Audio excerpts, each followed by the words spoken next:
Some of us are going to be needing energy this week. How many of you are tea drinkers? How many of you are coffee drinkers?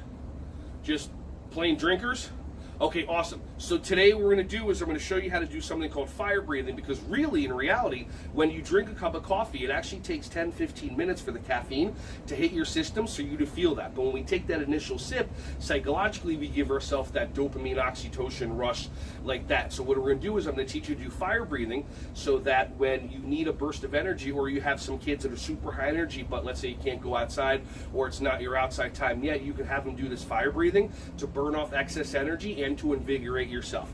So fire breathing is only using your nose. So take your hand, put it over your mouth. You're going to breathe in and breathe out slowly first for 10 seconds. And then you're going to speed up the pace and have you breathing in and out more. And as that, eventually it'll get to the point where when you breathe out, your stomach and your air will automatically come in. I'll demonstrate. We'll do it twice. Ready? Watch.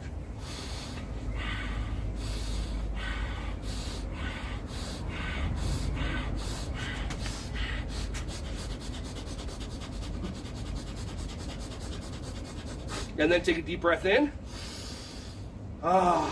Just like that. All right, ready? Let's give it a shot. Hand over your mouth, breathing in and breathing out slow, and then eventually faster. We're going to do 10 seconds slow, and then 10 seconds fast, and afterwards I want you to take a deep breath, and then notice how you feel. Notice to see if you're vibrating. Ready?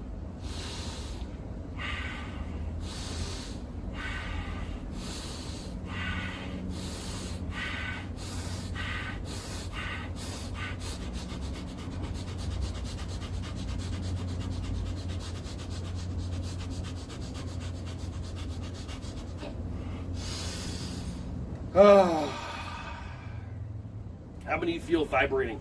How many of you feel energetic? How many of you feel like you should have blown your nose before we tried this? Okay, got it. Remember for next time, not a big deal. Okay, awesome.